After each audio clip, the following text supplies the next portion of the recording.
Infomedia yafetu kusensonga kati mba nyimiridde awo ndaba mwami niwamanya Amoni bwayitawo ng'ali ne mukwano gwe yazze mutundu okulokoka yali yagoba ku bintu by'okugenda ebweru nga byagaana kati ng'awo asabe bikole ki era mwattu byayitamu n'agenda kati aba afuluma ne muyita in this thinking of tomanya yanamba mukwano gwe yali naye yali yamulese ku kyaki yamugamba namugana eddala laba omwana we omuwala oyo alina omwana we lwaki omwana oyo ntomula namuga kale muweewa kiri omutwalo Amoni akwata nusu 7 olw'e Uganda 5 10 si lwe 7 n'alumba n'agamba nze siwa malaya ssente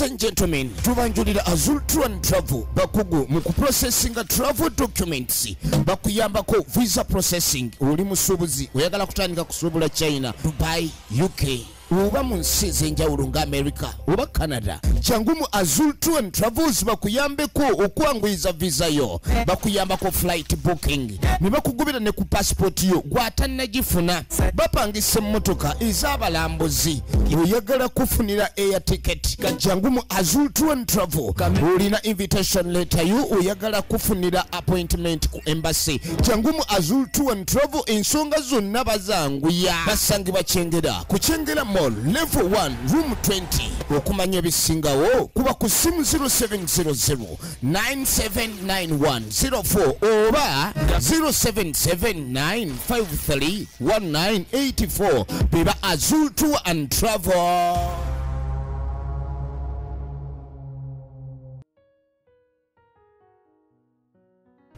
bwe namukubira essimu kubanga neighbor yaŋŋamba kuliko omwami afaanana bwati ne bwati ne bwati ne bwati yazze n'ateekako ekkufulu bwe bakudifayiningira omuvubuka ono gwokola omutegeera nakwata ekkubo nali mmanyi one of his homes alina amaka mangi embalala be bantu nti bw'aba akoze omusango you cannot look for him from one home nengenda mu maka gali kakiika kuba namukubira essimu nenga Spencer, why have you locked my house nangamba jangu ono n'ebisumuluzo byo omanyi okugenda okutuuka luno olujja oli wano n'atembwa nalina wa boda budde kiro yanteera embwa nangamba bw'onootambula n'oyitawo nojjano nja kukuwa ekisumuluzo owa boda n'amubuuza naye lwaki obeera n'omutima bwe guti gwe singa omwana owuwo bamutuusa ku kino wandiwulira otyo omwami ogwe twogerako kati alina abaana ab'obuwala 40 anoonya ki mulenzi jjukira eri statement mu ddwaliro njagala mwana muki alina 40 babategeera otya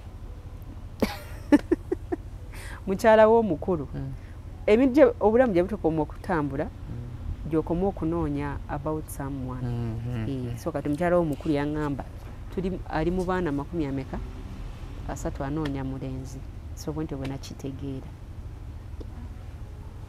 kati okubyanguya yanguya ngenda otegeera nga ndi lubuto omwami ono kale yatandika okunstalkinga nga no longer safe chairman nangamba omanyi amayumba gange ogenda kukola ki ogenda gavaako kuba ebintu bifuuse bya bunkenke nenva ku mayumba ge ebintu byange nabikwata nembiteresa muganda wange omuba muyita Shira nenzijja e Kampala nemurekera n'omwana wange oyo nenzijja e Kampala eno before nenziramu buto sula ku bbala nensula ku bbala nensula mu makyaki kakati mba ndi ku kyaki emu eri eyo oba ku mwalo oba bayitayo batya eyo munyonyi eyo munda eyo omanyi buli kifo newe kiba kigagga kibaamu ekifo kya eya kati waliyo kyaki emu nga ya tent ne we nali nsula kati omukyalo omu ngamba naye mwana muwala oli lubuto ngamba ki olwo tutambudde tuli mu myezi ng'ena nangamba naye wagula waliwo ka clinic osobola ogenda ne balugjamu I did no abortion nenkwata ekkubo yampa emitwalo egi 3 egye Uganda nenyambuka nentuukayo nze SP4 netya bwe natuukayo Nansi nangamba simba amagulu nkuteekeyo obukerenda nangamba simba amagulu nkuteekeyo obukerenda nagaana nemuga obukerenda bukole ki yampa obukerenda 8 nga buli kamu ka 15,5 oba ne yanzijako emitwalo 2 n'ekitundu nampa obukerenda nangamba buna ogenda buteeka wansi buna obuteeke wansi w'olulimi nze ntya amakerenda agansi w'olulimi saakola ki saagateekayo n'ensonsekayo bwa wansi ate nangaba bw'oba osonsekayo obukerenda obwo teerayo ddala owulire nti engalo ze ezisinga obuwanvu zikoze ekiziggwereddeyo nze okwetya nze neetya ge mazima nenteekayo buteesi ddagala kasitali agenda nenkivaako bifa olubuto lwanyoola olubuto lwanyoola nze omanyi bwe twabeeranga ku ssomero ng'oli abagamba okugyamu olubuto sima bw'olaba ekintu bwe kiti luba luvuddemu nze nalaba ekintu ekitole kya white kumbe gali amakerenda gakoze geekutte mu kisaayi gegafulumye nembeera confident for all that while nga manyi siriki siri lubuto nga manyi kati kampamba nefuna omulimu omulala ntandika okukola ate zaayita meka nenziramu nemmanya nti kati ndi lubuto nenkwata ekkubo nengenda ku kyaki emutundo ya Pasato Mugerwa ebiseera bye yali akkiriza abantu okubeerawo n'okusulawo kati naawo ng'oli sisita wange ankubira ngamba nona ki omwana we ng'omwana amundeetera yamundeetera bali mu paaka nenkwata omwana ne tubeerawo ku kyaki twalina ekikoyi omanyi bino ebikoyi by'abantu b'engulu ebiri checked red something eby'abamasayi kyeyampa kyenakwatiramu omwana oyo kati awo ku kyaki we twali wenasanga omuwala bamuyita Winnie omuwala oyo Winnie yali aleese maama we ng'alowooza agudde eddalu so nga amuleese bamusabire now SB4 nze abazadde abanzaalira ddala baafa akawuka ka mukenenya so my late father nga tannafa it was in 2009 emyaka 3 baakubanga kitange nga bamusiba emiguwa so ng'olabira ddala nti mulalu nkyogera because namumanyi omulalu bwa behavinga kumbe tebwali bulalu wabula obulwadde bwali bukoze eki bulinnye kakati Winnie nanyinyonyola embeera ya maama we nange nemunyonyola embeera yange nemuga mami wo is not mad is not spiritually mad she's medically mentally disturbed nemuga kati kyobokola mami omutwale abeere ku ddagala consistently ate alye bulungi naye mwana muwala yampuliriza nangamba naye kakati gwe nkuleke wano kati no nga tuli ku kyaki okwo olubuto luli mu myezi 7 tuva mu kusaba okw'olweggulo okwa ssaawa emu twambuka omanyi ng'abantu bwe bafuluma ng'ojja neweetega ku mulyango kankolese ekigambo ekyo osabirize abantu waakiri bakuweyo ekyokulya Winnie yampanga ekyokulya lwalina kati eri wansi nga waliyo gye batunda emmere nnyingi ng'emmere y'Enkumi 2 ogiriirako waakiri lunch supper kati mba nnyimiridde awo ndaba mwami nuwamanya Amoni bw'ayitawo ng'ali ne mukwano gwe yazze emutundu okulokoka yali yagoba dda ku bintu by'okugenda ebweru nga byagaana kati ng'awo asabe bikole ki era mwattu byayitamu n'agenda kati aba afuluma ne muyita in this thinking of tomanya ye anampa mukwano gwe gwe yali naye yali yamulese ku kyaki yamugamba namugana eddala laba omwana we omuwala oyo alina omwana we lwaki omwana oyo ntomula namuga kale muwe wakiri omutwalo Amoni yakwata nusu 7 olw'e Uganda 5 10 si lwe 7 n'alumpa n'agamba nze siwa malaya ssente n'atambula n'agenda ng'ositudde omwana we ng'asitudde omwana owuwe twafuluma ebweru n'Olusanvu ne tugulako ekikopo ky'obusera ne tusulira okwo okigula omwana n'anywa gw'ojja gisula Chozimbeki abagamba olusi gw'ogisula naye nga bo bakoze eki bo balidde kati naye Winnie nga amaze okwetereza ab'ewaka bamuweereza ku busente nagamba jangu tugende sikuleka wano nantwala eyo Jjinja bayitayo magamaga ne tutuuka eyo ne bandabirira SB4 tewali mwana muzibu wa kukuza oba wakwagala ng'omwana owa rape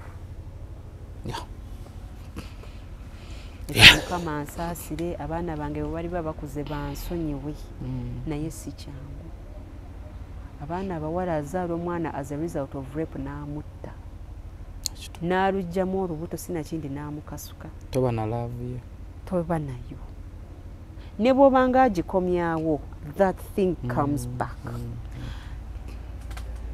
omwana wange oyo namukubanga nga siwuliramu nnaku yonna wabula nga mpulira obulumi n'obusuumu kati nno na mami wa Winnie tutuukayo bamutadde bulungi ku ddagala ateredde olubuto olwali lwa myezi 7 bwe twali ku kyakye Musisi yayita ate mpuli abaga Musisi ajjamu embuto ate kituufu Musisi yayita ne wayita weeks 3 olubuto ne lunuma nga ate lwa myezi 7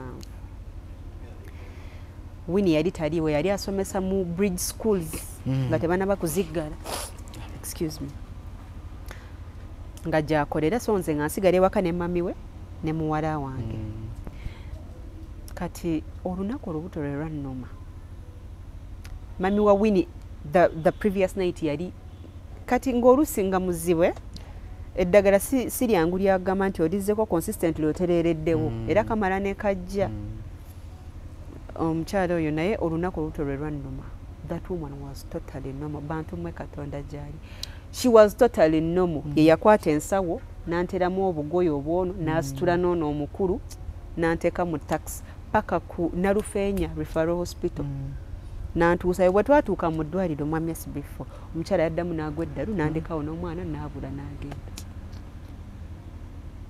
kati you can imagine abulidde ku street eziriko emmotoka oyo naye mulowoozeeko but at that moment I was not thinking about her. I was in pain. Basebo ne banyabo mbalamusizza amannya Maama Fiina akulira abasabo b'ekinnansi mu ggwanga. Tuuse okulabula abantu mwenna mu Uganda yonna n'ensi yonna okutwaliza wamu nti nina abafere abakozesa erinnya lyange ne babba abantu. Bali ku Facebook, bali ku TikTok, bali ku mikutu gyonna. Nga beefudde Maama Fiina. Maama Fiina oba onoonya obujjanjabi bwo weetaaga bujjanjabi bwo businkana bulenga wokka Mityana Road lunaku luba lwa Sunday. Maama Fiina tajjanjabira ku Facebook, Maama Fiina tajjanjabira ku TikTok. Maama Fiina essimu ze zino 0772 45 89 64 ne 0782 95 17 21. Oyo gw'odiringa naye ku Facebook oyo mufere si Maama Fiina. Oh my! Angende wano ku company webasoloza sente zange z'abapangisa kufuna kasente. Jibere ko sebo. Kali nyabo. Company yasolozanga amayumba yalagawa. Bavaawo dda naye mpulira nnaku zino abantu bakozesa Wamato Estates Management. Wangi. Waawe nyabo. Katubanjulire Wamato Estates Management. Abasangibwa Natete Makai Road ku roundabout ya Mwana Mujimo. Basobola okuddabiriza ennyumba zo, basobola okusololeza abapangisa. Toddamu na kwemenyera abapangisa abatasasula mbudde. Ate gwe ayagala okuzimba essimu okuba ku zino wammanga. Wamma ssebo bakakase. Faba Wamato Estates Management Uganda Limited bw'okolagana naffe togenda kwejjusa. Wamato Estates Management.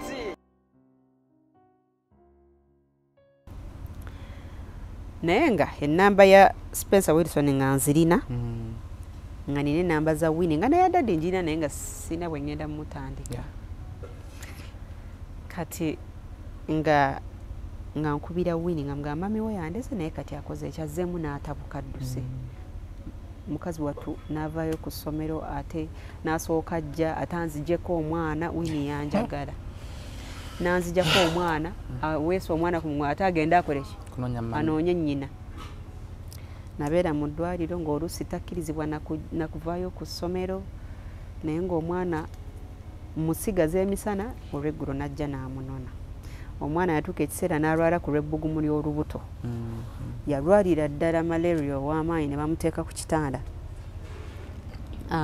Winnie awe yangambye nangamba leka tukubire ku taata we bwe twamukubira yagaba bw'anaafa mumuntere mu kaveera ka green mumundeetere weye amon ayina ebigambo ebimufubutukamu abaana zikola roosi naye n'abaana ya merabu yakola roosi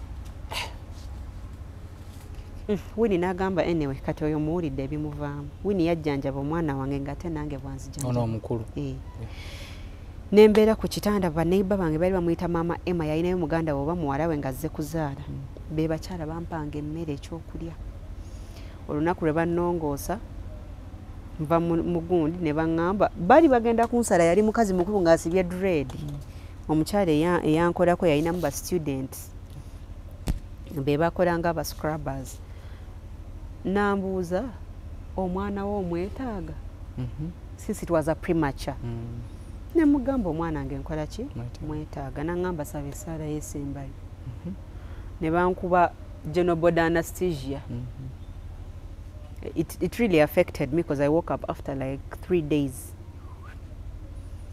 omwana ne banyamba ne bamuteekawa mu nasale baziyita nasale but it is baziyita neonatal wards rather bwe nadda engulu maama Emma yabeera ku mwana oyo ne Wini waako Wini yaŋŋamba mbu yaddayo waka n'asiba nnyina ku kitanda n'emiguwa nadda mu ddwaliro akole ki andabirire kati bwe nadda engulu neŋŋenda Wini n'agamba leeta ennamba y'ono taata bebi manya taata wa bebi ono azaaliddwa leeta ennamba ye tumukubire wakiri akwereza sente kuba ono omwana yeetaaga eddagala mu nasale gyali ng'eddagala lyaggulu obimanyi baakubira omusajja n'agamba mumpe ennamba y'omusawo njogere naye nja bimaliriza naye ne bakwafunaawo nansoma yali amanaginga woodi eyo ne bamuwa ennamba omanyi omusajja kye yamugamba yamugamba omwana amutte ajja mumusasula emitwalo 6 egye Uganda 60,000 Uganda shillings Nancy teyatta mwana wabula yamuzinga mu busuuka n'amukkiriza eri gye bateeka obulambo obwo definitely yali agenda fiiramu kati abakkirira maama Emma laba wampita n'aŋŋamba gwe nawe omunyarwanda gwe tolaba nti omwana wo bamutwala ne mga ate bamutwala n'agamba akatanda mwabadde taliimu ate bagaye Nancy amufulumizza ne bambuuza omwana we afudde konze nedda tafudde simulese mulamu nali ngenze kukola susu era nali wasiza ate entambula teba ya mulembe abakazi be baakuba enduulu Nancy n'akola ki n'akyuka nadda abasawo bane ne bajja abasikaali ne bajja Nancy oyo naleka bamututte ku poliisi nze kati maama Emma n'aŋŋamba amazima amatuufu kubira kitaawo at the end of the day kitaawo tagenda kukutta tagenda kukola ki ajja kunyiga ng'omuzadde naye mukole ki kati lwaki I'm giving this story because my family yennyini yali tetegeeranga lwaki nazaala abaana babiri kumu nenvaamu nenkubira ddadi nga ddadi nazadde asooka anyiga ng'omuzadde yenna without explanation. I hope he understands this explanation. Nasooka ajjako essimu bwe yamala n'addamu n'akubira maama Emma n'amubuuza eddwaliro mwendi n'amubuuza what I need and all that n'aweereza mwannyinaze gwe nzaalibwa naye mu taata tuli abaana babiri mwannyinaze oyo n'amuwa ssente n'ajja ne banzigyayo mu ddwaliro ne bankomyawo ne ŋŋenda embalala so life started up from there nenfunayo omuzira kisoomu nanziza ku ssomero. I have a challenge Mama before. Nada kusomero wada mu class kyo. Naddayo mu senior 3. Ngwe n'abaana babiri. Nga nina abaana babiri ng'ate nnyonsa. Nga ku lunch time nva mu class ne nyambuka ne ngenda ne nnyonsa ne nkoma ng'omwana mulekera metron. Olwo anakuza ku ssomero. Omwami bamuyita Pastor Naboth. Muzira kisa. Yenna nyinina na high school Mbarara. It is next to Ntare School. Wasoma n'omalako? Nasoma, natandika kusoma. Aina mukyala we. I want to mention the name of the lady. So, ngatandisa omuyita mami. Nakuyita ekintu kirungi nga kuyita mom and dad. That thing gives joy. Era singa abaami bakimanyi. Bandi badde tebakwata busungu bwabwe balina ku bakyala ne babuteeka ku baana. Stay in this child's life. Because anyway, it is very important omwana ono okumanya okay daddy tabeera wano but daddy gyali you get ajja n'andaba daddy gyali is enough era abaami balekera okulooza nti faba bakyaya abaana no kwa kati omwana wange bw'atuula n'angamba naye mami oŋŋamba ninayo kitange naye daddy wange akola ki aliwa era ku video call ko yamuuza namugamba why do you treat my mommy like this simanyi mwana wajje yabijja nesubiza neŋŋamba abaana bange sijja bakuba nsobiza ba kitaabwe kati omwami anziziza ku ssomero kati kankubire mwami before bonyamba nonteeka ne mumakaago mukyala wo waali abaana bamwe we bali nange wendi nagenda nga n'olukindo olwo lugize lutandise ottana because okuva ejjinja paka mbalala olugendo olwo era omwami ono agenda omumumanyi nga nvunze mwami oyo yantwala ewuwe ne banzijanjaba alina kawala ke nyinza obutakoogera linnya but that kagal God bless her she's the only kagal they have era bakaagala nnyo ne kanzijanjaba nga kalabirira baby wange so pastor nantuuza naŋŋamba prayed lwaki todda ku ssomero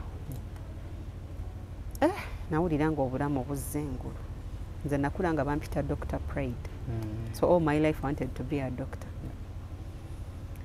ne mugamba naŋŋamba njagala ogenda osaleko enviiri kuba oli mwana cause then I was now 18 njagala ogenda osaleko enviiri oddemu obeera omwana nemugamba ate omwana naŋŋamba naye ono omukulu ojja kukkiriza jjajjaawo amutwale ono omuto ngeri gye kiri nti muwere ojja mulekeranga metro n'ogenda okole ki ogenda osome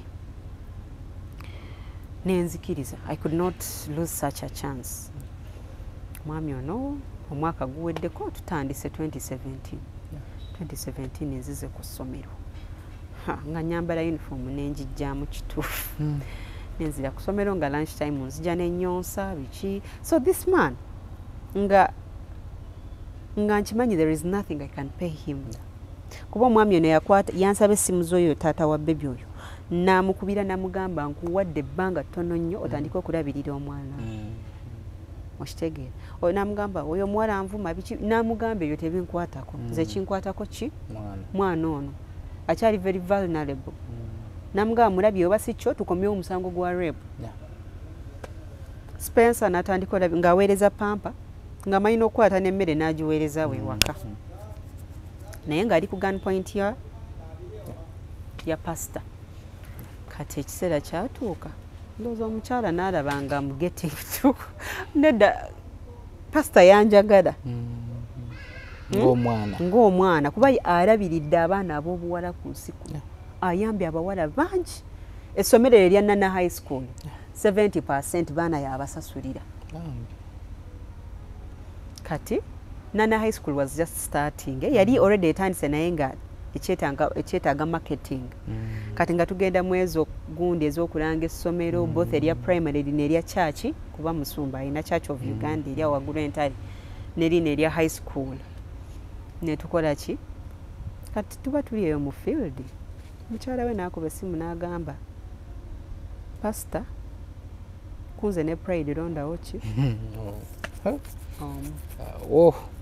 twali tuva mu motoka nga tugenda pastor yantwala ewaabwe twali bangi there were like 3 cars tosobola kulanga ssomero na muntu omu ng'ate nakaweri agenda kulanga biki twali tuva mu motoka yatutwala ewaabwe naŋŋamba I've brought you at my home come and see nentuuka naye nakamala okwokya endagala z'empombo they didn't know luwombo so nga ndi mu kwokya endagala z'empombo ku luyiira awo we yampitira ne tudda wali ku motoka naŋŋamba mami akubye naye aŋŋambye nti kuggwe naye nondeko omu naŋŋamba ate sigenda fiirwa maka gange because of you nanga kati kyogenda okukola olwo nno tuli mu 3rd term nanga kati kyogenda okukola kwata omwana ono muweeyo ewaabwe kati no nga n'omuwala omukulu jjajja yamutwala nga yamugabadde ewaabwe besimulagangako nti eno ye family oba ye yabanoonya atya simanyi sijja kulimba Nembulya nga ekyo kizitoye mwami Sibifu. Omwana yali muto. But nenzikiriza omwana ne bamutwala nga third term etandika. Omwana we bamutwala nsonga. Omwa Spencer. Spencer yajja n'amunona. Nempakinga kakesi ko omwana ne bamutwala naye ennyumba yonna yakaaba. Because I mean it was an infant. Omwana ne bamutwala. Kati third term holiday ejja. Bwe nagenda ntuuka mu kyalo ewaffe eyo simu ezzengoberera nga bakubira jjajja wange nga pasita yakubira jjajja wange namugamba baŋŋambye Pride yabbye omuceere ebijanjaalo ne blanket ewaka waliwo omukozi nga bamuyita Ameeri yassa butamwogera linnya omuwala oli yakintuusaako kakesi pastor Jayamba omanyi buno bukesi obusembayo obutini in the cloth type eyo kesi egenda mu kilo 25 ez'omuceere n'ebijanjaalo ne blanket jjajja n'amugamba mwana wange muzzukulu wange yazze naye kesi gye yazze nayo nze nagimutikkudde nakati eri mu kisenge tanabakola ki gisumulula n'asumulula nga kituufu mulimu ngoye zange neza omwana ze nali nsigazza so in short ngobeddwawo ewakaawo just like that naye nze ngamba lyali bbuba because I would iron wash nga making sure pastor tafulumye nga tanywedde chai neze amazima amatufu nga ne Katonda ndaba nali nkikola in appreciation because there is nothing I will ever pay that man to date.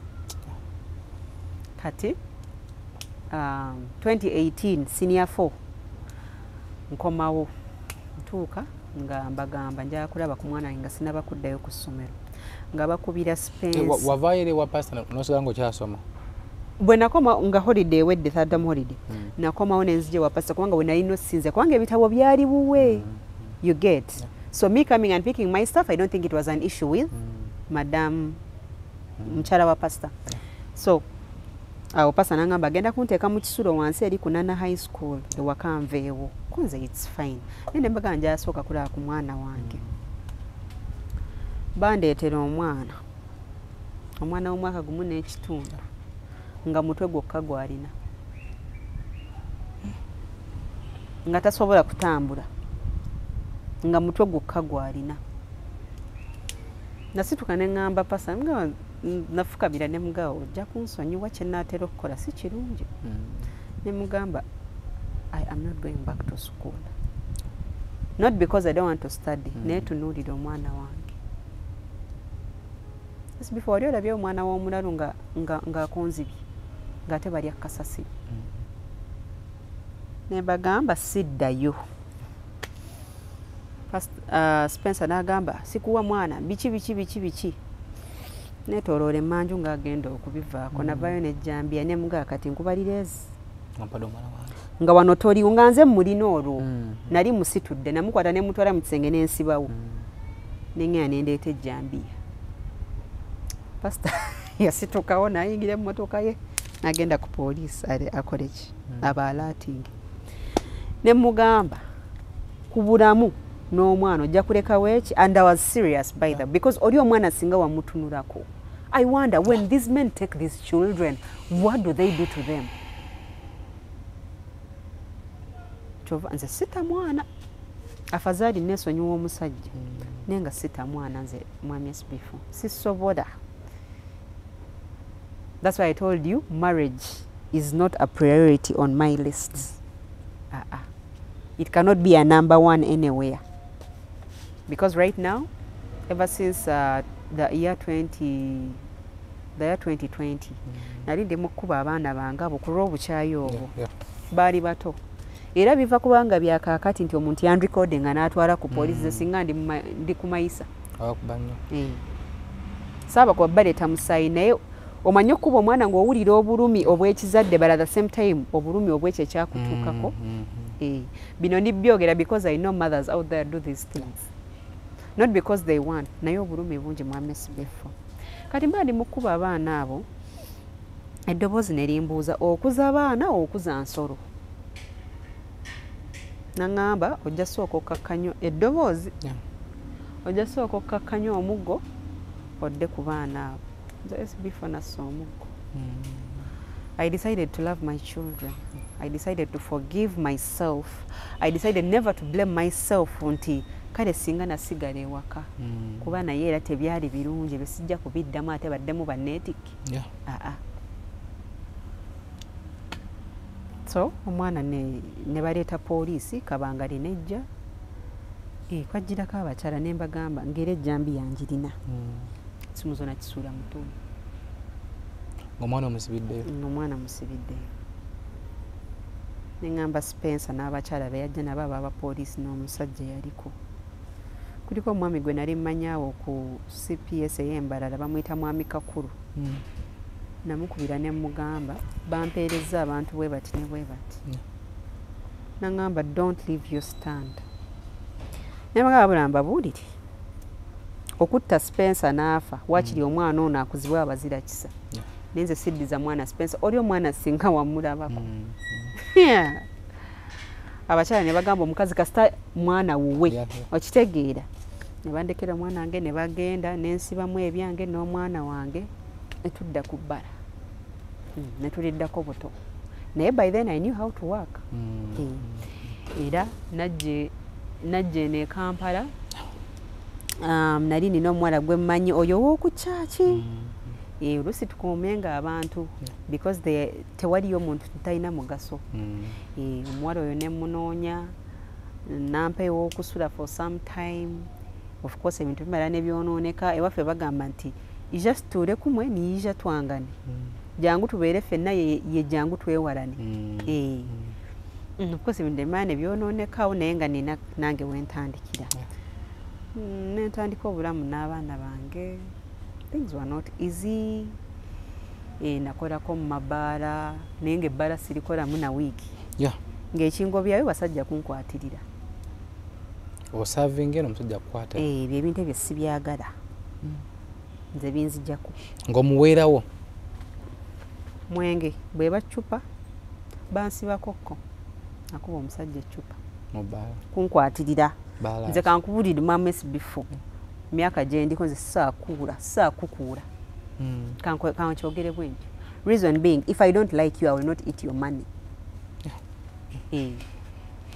ate ndowooza bino ebintu bya rep erudda byanyamba okundeeta omutima ogw'obukyayi nze nalina ekiruyi ku basajja ng'era mu options ze nnina temulimu kigambo kati kyaggwawo no it doesn't go easily ninamu fruits rep ezo nzirinamu ebibala ninamu abaana.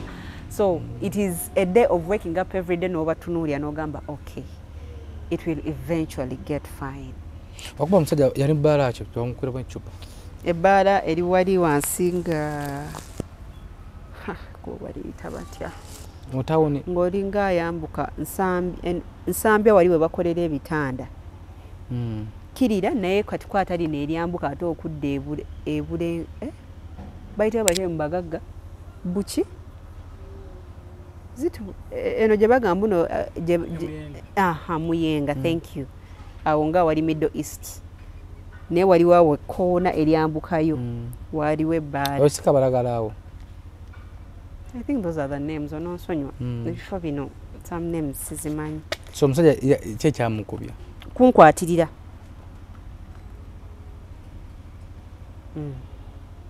I don't like it. I really don't like it when a man disrespects me. Of course, nandibanga I'm not educated, sirina kyendi, but ekyo kikukubya. N'omuweerawo. I've been through enough with men, so I don't take nonsense anymore. Kati mutima gwo okyalina mulaavu. I know why you've asked me that question because I have someone in my life. Ekinjagaza omwami ono nti he treats me like a human being. Ate yasooka kunfuula mukwano gwe. He did not look at my flaws. Ate olaba omuntu okupikinga up in that kind of life n'akwagala. Tekitegeeza nti gwe alina empisa ennungi ennyo. Still, empisa zembi zina we zijja era ne zirabikira mu relationship. But this person stays. Era it is now 2 years down the road. So bombuza nti do I have love? I have love towards him because he treats me as a human being. Buli mukyala kyayagala by the way. Kati ku mulimu gy'okola oba ku bizinesi yo gye watandika kati bakasama bawandula engote kuba oli mukyala mulungi olabika bulungi abasajja tuliwo okwana abasajja tuliwo ku disrespecting abakazi abasajja ajja kujja I didn't know. Anti no kibabwe ekiti ajja kisanga kikamade ekyo kikwabe wane eno kitandike funa akanamba ko aliko kwegirira kazi je wonkulabeko kikuyigamba kujjawo kitegeera kitandike kankweye 5 omuntu okuwa 15 kati nga wofanana bako disrespect abanjoze bulala ate ate sikobireka so bakasomba bawandole ngote bakimanya olajja kujjata niko aguze chai ka mutwalo pen number yo kati kansooke nkubulire olugero olw'abanyankole simira mutima nkenda embuzi we bagiraawo mutima nkuwa omulaawo embuzi we bagiraawo ne bweraba embuzi enkazi ng'esazi teyina kisobola kwekolerako. So why have I said that? At work, and besides, my life experience has taught me how to deal with men. You come with disrespect, you'll get it back. And I'll send you out of my shop. Nga sitted them. Nebo bo maze kunywa chai nga tonna musasula. I'll pay it my njajibaranga rose. Ngambe genda. Si buteegu y'abantu mmwe. But learn to stand by your word. Have principles of life. Nga je bale wajja na disrespect. Yes, ajja. And the best thing is watch your manners. Kyentera nnyo okwogera. Ate sikyogera nnyo nti buli aliwawo akuwulire oswale. Nja kugamba watch your manners. Trust me, omuntu oyo ebiseera ebisinga tebadda. At the end of the day, you know the only one in Kampala. Kampala erimu abantu bangi. So that's how I deal with them. Life has taught me how to deal with men. Na ukakona like nga 4 months back nga nti ona business dale yokuwa laundry. Was it laundry? It is cleaning. Yeah, cleaning and fumigation. Ekyaliyo lwakuba nto ekyetaagamu akasente obamba kuba oluseke tumanye naye ekyetaagira ddala kasente ak'okugiteeka mutu nenga ogikola mpola njikola mpola it is okay. It like is fine because of health. No, like equality like kati okuva natandika gundi eyo nze nsasula school fees within the first 1 month. Sikyogedde nti ensegambyo yali no, but I endeavor olaba okukola ekintu first of all it is love for it. Okwagala obwagaza ekintu will push you okukiggusa. You get it. We watandikira mwamyesi before it's because you loved something. Pushing up to date it's because you love it. Neobango ojjamu obwanana bw'ensimbi buli lunaku it might not be the point sometimes. Ekintu ekyo kyagala kati nze njagala okufumba era bwe mba ngendo baba nagaye nti bwe mba ndi wakuongerako bintu bya kufumba emmere njagala neetuulirewo eri mufumbiro gye njagala okubeera. So business eno ekoleta like wankunyonyo mu kikubuuze ntya eri etya ennyingiza kale service like service is okay. I've worked on clients. I think most people saw me on this before, so I've not been disrespected by men. Like nti nkuyite ewange. Yes. Gitunyonnyola. Okay, ompite ewuwo.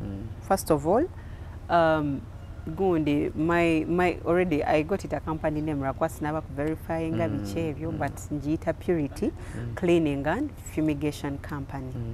So ompite ewuwo ate ebintu bino bivaringa size yewakaawo yevaringa ne ku bbeeyi. So ompite ewakaawo kasitwale nti stay in a 2-bedroom house. And ogenda kumpita ewuwo you'll give me the list of things byoyagala bikolebwe course mulimu mutajja kugamba njagala general cleaning. That means gwe buli wamukola ki cleaning okwatawo. Kati nze nina abantu babiri bentambula nabo. Anada omu mukyala akuliridde, omulala muvubuka mutototo ali mu myaka kale egikakaalukana. So tujja nze nga pride omulimu gwenkola gwa ku cleaning because I know I'm good at cleaning. I'll touch every spot. Ate kye sigenda kutuma omuvubuka oli ankolere. Ayinza okulongosa wano wendaba okitegeera wessiraba n'atakwatayo. Naye nze buli wamu bajja kulongosaawo omuvubuka ono lwaki mulinako ku ttiimu bino ebyokuwalampa ebyo bwe bityo okusitula ebintu ebizito. Then omukyalo ono kwoza because I have also back issues but I'll be fine. Omugongo but ebintu byokukutama ebyo oba kutuula for long tebinkolera bulungi. So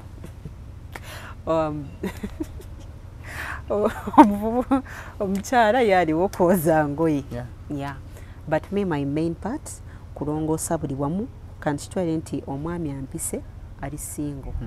Talina mukyala waka aliwo yekka. I clean everywhere. I dust everywhere. Nendeka nga mwalidde obuliri. Then there is this bit of njagala nfumbire emmere ogindekerewo for the week. So eyo bit akuwa menu ye what he wants to eat. Nakubulira how, because for example wagenda mu restaurant nobagamba I want beef steak.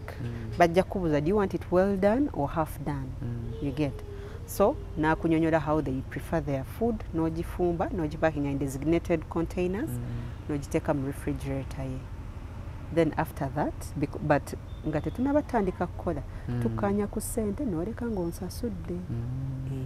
Sibya kunsasula after working. Tenze mbanja nojja ku Friday noberawo ku weekend yonna ngokera ku macha nonsimwirako balabuliri byote noddayo ku Monday. Unfortunately ekyo sinnabakikola. Yes, because security reasons. People change overnight. Omuntu ajja ku, for example when I came here wambuuza nanga kakasa bino ebintu byogera byo nga tonnaba kuntuza mu kamera wambuuza bino ebintu byogera bituufu oba you just seeking for woyitirawo. You get. So omuntu ajja kugamba nze ndi muntu mulungi biki bwe buziba sekyuka omuntu akyuka kati akufuukira walumbe mu nnyumba omwozizzaako ki. Ate nziremu ezo saga mwami SB oli yakugirayo mbona akugirayo bibizi nga bisatu. Embizi tozitya? Embizi. I fear every animal. Nate kyewuunyisa somehow somewhere nnunda embuzi era mukwano gwange oyo yagulirayo obubuzi. Sijja buyita bubuzi. Mugamba mpeeyo nange akabuzi nange nnundeyo. Ndi muko mukampeeyo embuzi. Nja mwebuuzaako. Sibya kamera tabajja nategeera. Newe bategeera kubanga embuzi ezo mbadde njagala kutundamuko ezimu. Because neetaagayo ku ssente for some things. For some mabanja kale. Ezo bali wanyana nga bubiro nayo embuzi yo 2 3. Ziri 86. Pairi ngoye n'embuzi. Basi gwo wa bike ke babata batya? Ndala kutekitoka ba. Why pick simanyi. Abona batuvuga stupid. So the cleaning company mwezi gumunagula benzi ya bukadde lukaga. Abatatu. Abakwabo. Wali abalala. Ndembuzi awo wenda banaye. Bicha neme okutegeera mu mwaka gumu. Tukoze embaga makeke. Oguze benzi, ovuga cross country, atwazimbye kalina ya komeri. Pulunda mbuzi. Kati embuzi eyo giraba kuba kati embuzi emu etannazaalako egula $20. It also depends on the breed. Breed ematteringa. Nange olinayo ku nnome gy'otunda njagala embuzi nga tugenda twenayo pate. $5. Ndi serious. Sipala passe ate mpita nze mba nkufumbira embuzi eyo. Najo byonna mbikola. Sikapate. Obadde oyinanga ssente mmekezi. Nze mbadde manyi mbuzi mitwalo nga 2.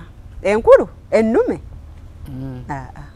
kati bwoba oyagala eya ssente nga tusseeko wansi 3 mwegi. I'm telling you as someone who is dealing with goats now. Ngati embuzi sinte nayo celebration maseyo twagala tusale mbuzi ko mulimu newankwadde obulamu si bulungi naye era nkola abaana banasomesebwa jjukira ntandika butandisi tewamuwulidde yagambye nti bwe fiizi wa $1 n'omusobola zaala kati nga tukyasasula akakadde kamu gye bujja eyo mu maaso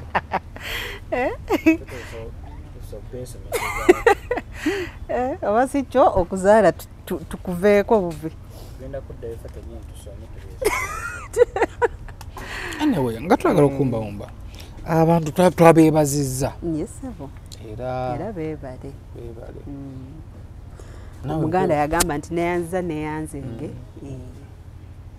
nti nsiima mu situation y'abantu tebakutawaanya nnyo kubanze nafunanga abantu abasaba namba ya pride bakunawajiba kuba nali sinaba kumanya oba mukwano gwange ayina gy'alaga nagabanga amanamba gwe nagabawa naye nga wanimu omuntu ajja na wakisiru nga wakala kanakyaziza kano kakazi kako kawuma pakiti uwo waba wawuma amoli yagambanga bansaba enamba y'akaana nze kampe nkali nze kampe nkawase nze omuntu omulabe bulabe ku interview nti mumpe muwase nje wawe bote wagambe taata okay kale bana basaba enamba wawagize bamaze oba yamaze do yayozezza wayozezza so kati namba ngabe nga wali ngokaya nti tetugaba yonna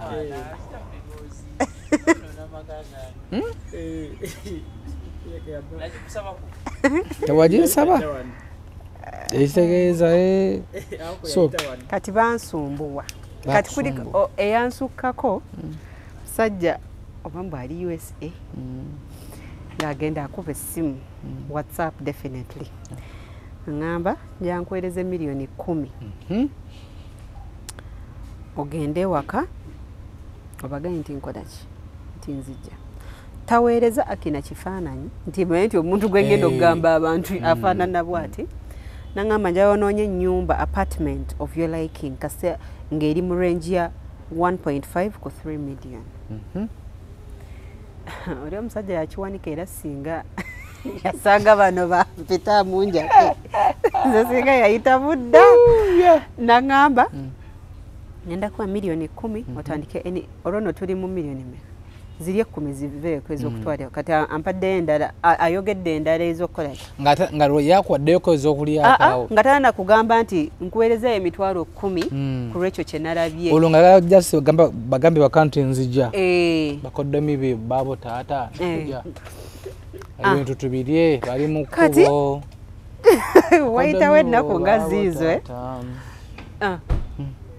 ng'addamu akuba omanyi omuntu w'ekisiibwa akukubira tabula enjogera oba ogiwulira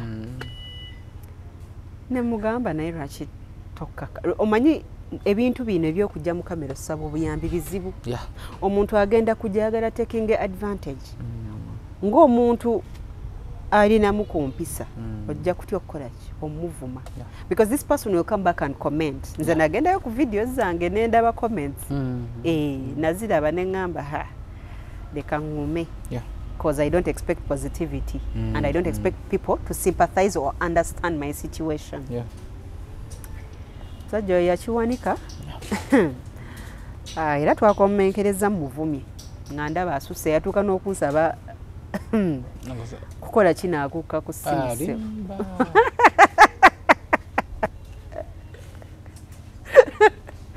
ng'agamba nti mpereza ku nudes ezo ezifuukidde abaana akabasa ensangi sikitegedde yava vembanga nti mpereza wamanda mutazigwa mu nedda kasita yakubanga amasimu in most cases I used not to pick because I'd already seen gundi gyayolekera teriimu mulamwa talina gyantwala nze experience gyenina kati I can tell this man is taking me somewhere or nowhere at all kati bwe yatuuka n'angamba okay leka nkwerezeeyo ye yakwata ekigambo kimu milioni 10 kigambo kimwanguyira. Okay, let me send you 10 million tukole video sex for some time bwenko wanja kuleka owuli abasajja nga batujoka nakuweereza na move asooka mpeereza emitwalo 5 eginsaasira ku lwekyo kyeyalabi no namuvuma oye namuvuma teyadda teyadda naguno gwaka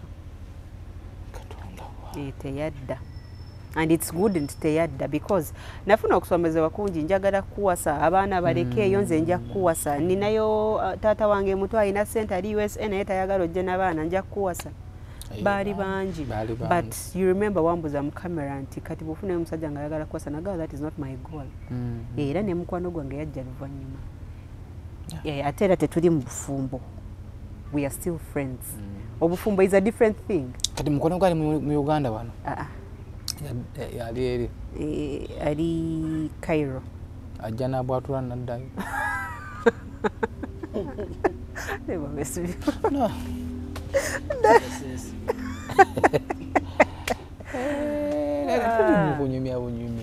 no era kituufu but marriage was not my goal nga bwe nkugambye obulamu obumu bwemanyiko family egyenvaamu tetuganya Katonda yagaba obufumbo naye mulimu ensi ey'omwoyo ematalinga okusinga ebintu bye tulaba wano wabweru bayibuli egamba nti ekijjula omutima akamwa kekifulumya so ekiri munda mu nsi y'omwoyo kigenda omumanifestinga wabweru awo nga kizitowa anyway kwasi before media tugusa ensonga tubadde ne pride pozi nga liwo akasigaddeyo konna akasigaddeyo mbadde nsaba Abannayuganda luli najja mbasaba buyambi bwa mumpe kasente nfune ekyokulya muntolero kye muntolerayo nfune obujjanjabi era mwakikolera neyanzizza sijjaga nti Bannayuganda bokka people from different nations stood up to stand with me and my children so neera mbadde mbasaba my cleaning company Purity Cleaning and Fumigation Company munyambe mumpagire atera mwagala atera nkomewo wano ngamba abane mumpe 5 tusaba mulimu business yes mbasaba mumpagire mumpe ku mirimu I will deliver bakufuna batya I have contacts zensobola okubasomera whoever wants me nga bwe nnyonnyodde emirimu gyange to reach me out in that way so kubasomera enamba ekisooka kya byonna company bagiyita Purity Cleaning and Fumigation Company amanya oba CEO manyire Pride enamba z'essimu ngenda bawa both Airtel and MTN 0761 21 27 11 0761 21 27 11 Airtel 0744 344 685 0744 344 685 mbadde nsaba munyambe mumpagire nange obulamu tambuze muneme kuddirira mabega ate kuddeera kubasumbuwa neyanziza twasima walina business gyewali oyagala okukola ya massage yogenda mutunga akwita nga kikamadanga ekyo nagitunulamu naye ndaba nga kankubulya teriyo omuwala ali mu massage aweebwa kitiibwa ate nze njagala ekitiibwa I really want respect ate n'ekirala ntya nnyo kuliko omuntu omu wa famire yaŋŋamba abaana bo bebanaakula ne balaba bividiyo ebyo temulimu kye nalimba byonna bituufu if mukama bw'anaaba nyambye abaana bange n'abawa omwoyo w'amagezi n'okutegeera balijja ne bantuuza ne baŋŋamba mami what happened but bwe banaasalawo ng'abavubuka abamu ab'ensangi zino abatagala kutuula n'abazadde bawe kubabuuza bajja kugusala wadde bagusalire bwe banabanga basazeewo kasita nze neewaddeyo balabirira to give them that which their fathers failed to do guli waguleka guli naguleka kubanga gwe gumu n'ogw'ebbaala enjawulo ziro kubanza waliwo by the way waliwo kampisa unawana akalango ko actually kansoke nkubulye mwami nali njagala gikola naye nteekemu abawala ene ngamba nze ŋŋaanyo okgendayo ate nteekeyo omwana wa bendi bambi kyannema simulimu like it's a job but if you do it professionally it needs to also deal with someone who is mature upstairs and respects profession bino ebya happy ending it is at a mutual understanding you get see it's part of the job no ate bwe mutuuka mutual understanding not in my business meet elsewhere eno tewali ate onotegeera otekayo kamera onolaba nti kati onaagize era tosategeera kankubuulire of late era nsaasira nnyo abasajja abakyagenda mu zi hoteeri simanya A and B baziyita A and B and B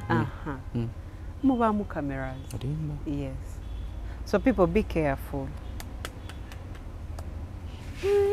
I'm telling you they have brought cameras that are as small as the ball point of this pen nenge delivering buli kimu ku simu y'omuntu so I think I've answered you nja kumanya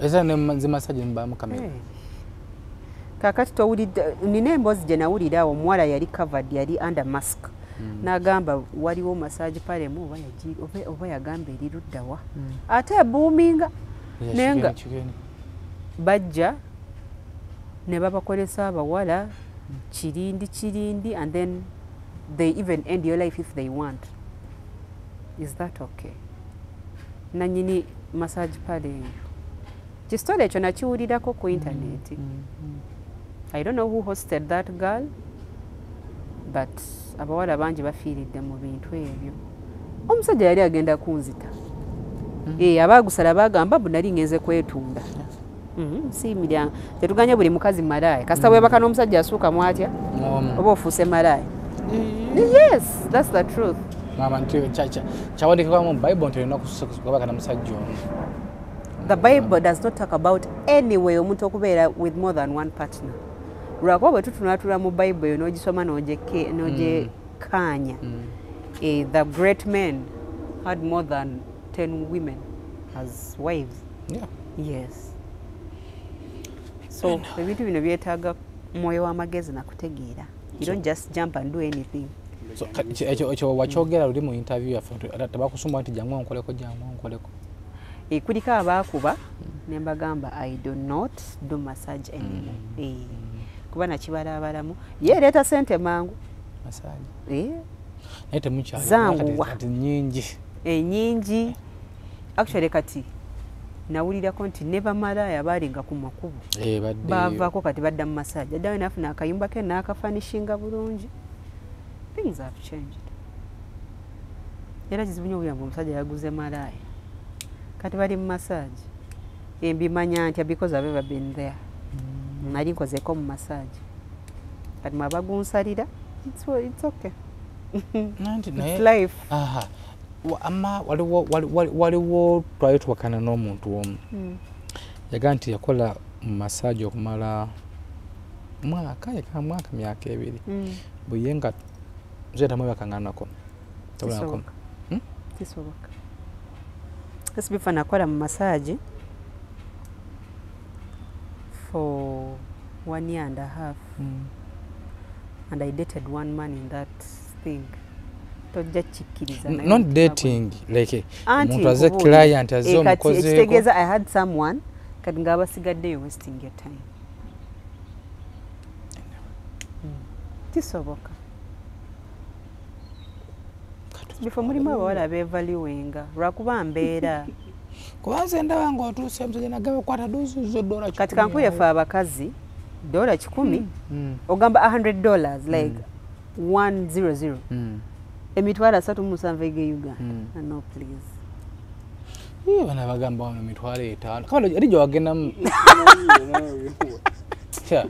kamade ani yantwalayo managenda nze twali tugenze kukola interview ne bakuwa offer omalo nze nakusasula n'okusasulira asimanyanga aveeso fala pesi aromatic simanyanga body to body kama danimba edda sibika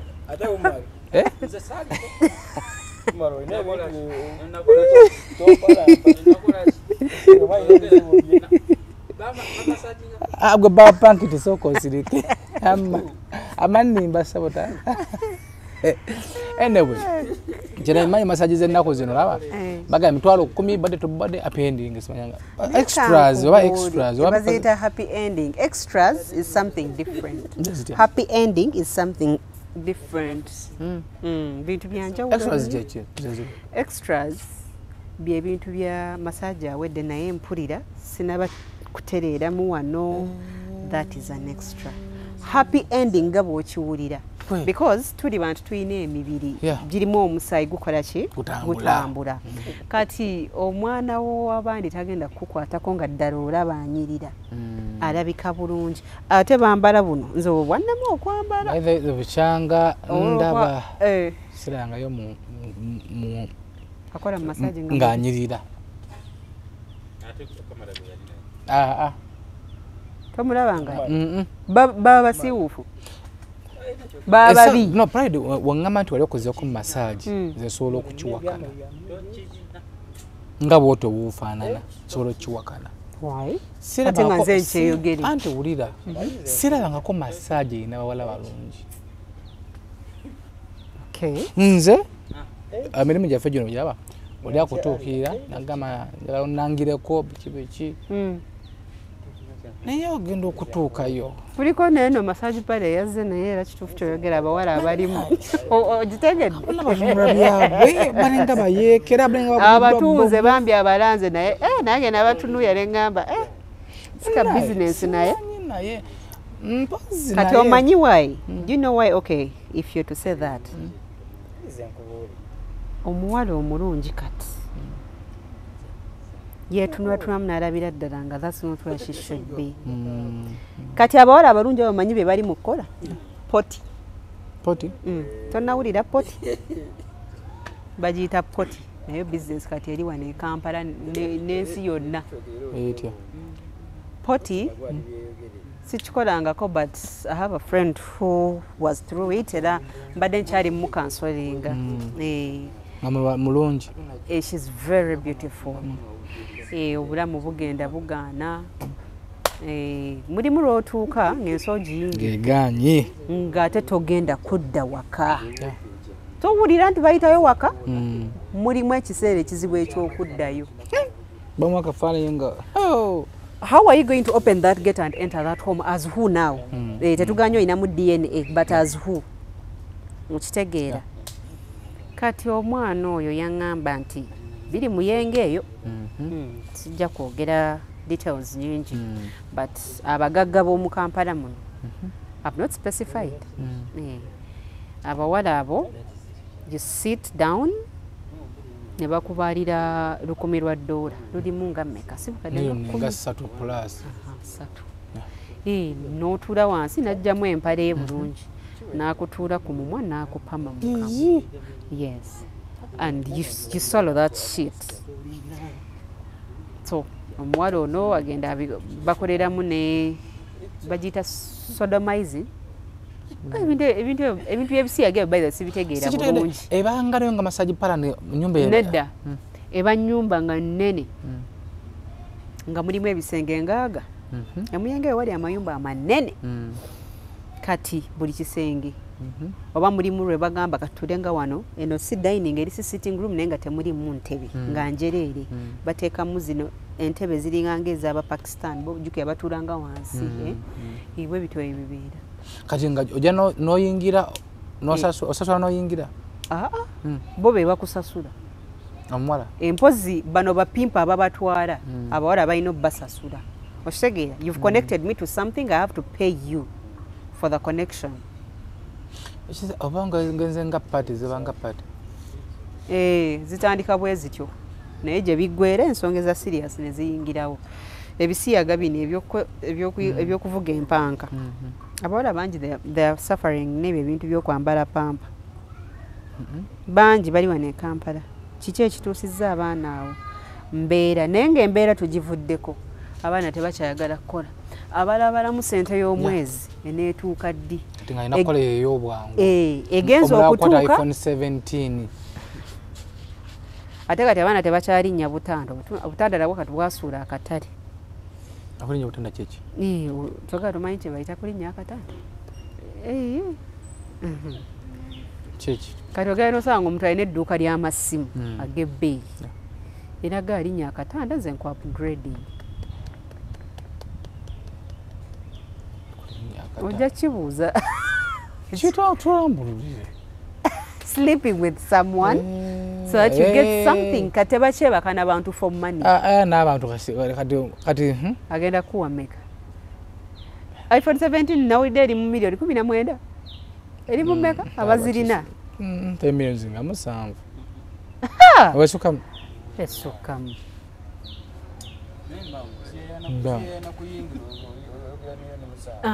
it is very expensive milioni 2 plus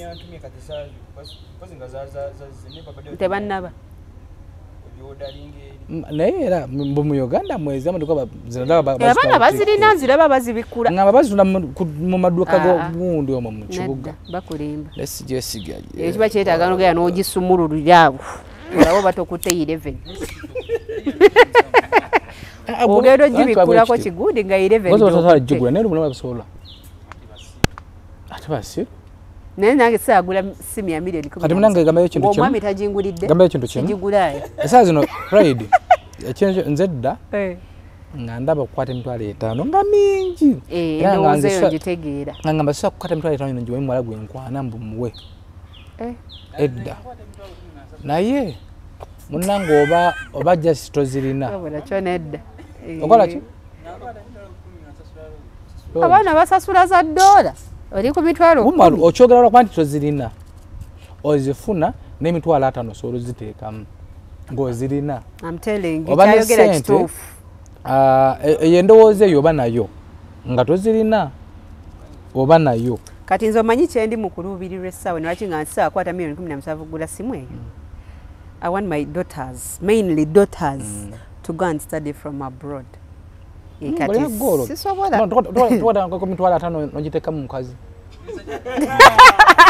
enkuba etonnya mwaka mulamba sokoleke mitwalo 5 nogiteeka mu mukazi salale mulamba tokolako mitwalo 5 nga budget iyo gira giteeka mu muwala kale nga azijjeewa tatufudde bazijjeewo bo bazijjeewa togolerako ku muwala simu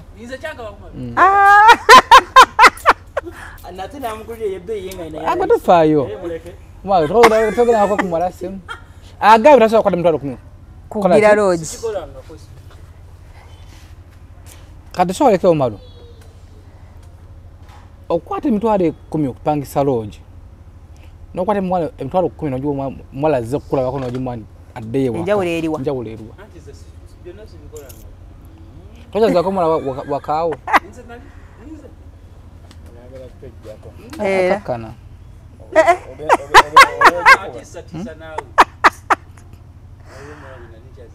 mali wandikkiriza nga bukyali wakakkana twagala kumbawumba naye manyize mba n'abantu bange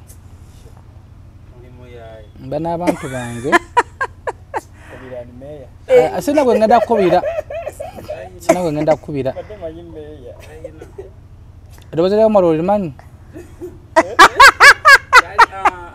era mundaba ndi wano mumbi ndi wano ninze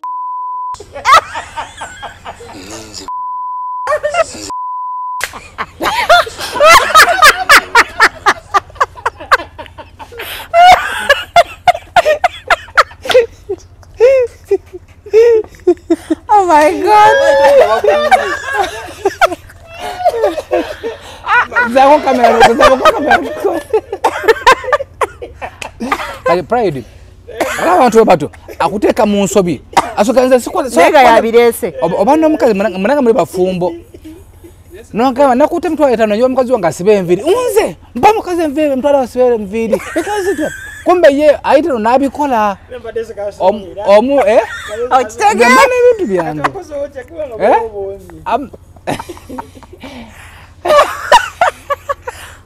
Amma nyuka omuntu yenna ali eyo tokkirizanga mukwano gw'amagezi gakuwa abati toka jamu omuntu akuwa amagezi omukazi tukebaka mukube ne kumpi olere wadde bakanga ya afukamira nzo omukazi nze netona ntete omukazi wange bikaze wadde wano ngaafukamira ati uyo mutasobola kukwata mutwalo 10 giteka maki nebadde kirongo ali munzikizi bwati yakoze na video nze ndamuna wano ngumise njirinze naye ate muyiyenyo naawe agambye takyazanga omukazi waka yabadde agigumikiddewa eyo gyayogedde mulogi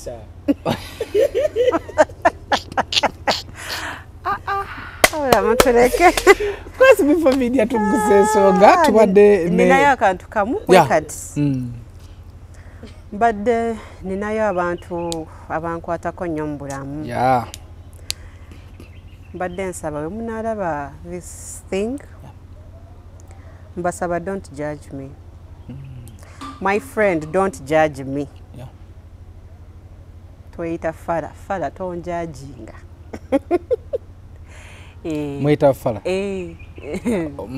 n'abantu abo ne mukwano gwange oyo mpita fala gwe fala wange nange mwita fala so fala don't judge me and thank you for being there for me. God bless you. God bless SB4. Amen. Ekyo nkyogera nkikakasa when I came here bambi mwanyaniriza. Yes, so badde nsaba people that I value in my life, don't judge me for this. Sikwetetegula because bagamba bwe weyogerako omuntu losing a respect for you. No. Bwobanga wammanya, you hadn't started respecting me. You respected me later on. Kitange omulungi nsaba onsonyi owenkoze obubi naye nkwagala nnyo.